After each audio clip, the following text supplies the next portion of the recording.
सुदृढ शरीर, सबळ मन आणि उच्च विचार असलेला युवकच राष्ट्र घडवू शकतो असे म्हणणारे स्वामी विवेकानंद, तसेच आपल्या हिंदवी स्वराज्याचे स्वप्न आपल्या शिवबाला 16व्या वर्षी दाखवणाऱ्या आपल्या राजमाता जिजाऊ यांची देखील जयंती 12 जानेवारी या दिवशी असते।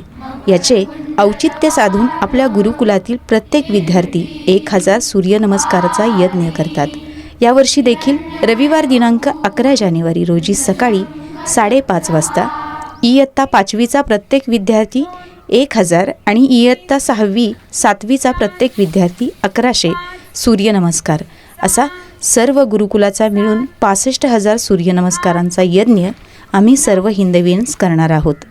या सर्व विद्यार्थ्यांचा कौतुक सोहळा याच दिवशी दुपारी 2:30 वाजता घेण्यात येणार आहे। आपला विद्यार्थी हा शरीराने बलवान, मनाने दृढ, संयमी, एकाग्र आणि आत्मविश्वासपूर्ण तसेच निर्भय व्हावा, हाच आपल्या हिंदवी पंचकोशाधारित गुरुकुलाचा ध्यास।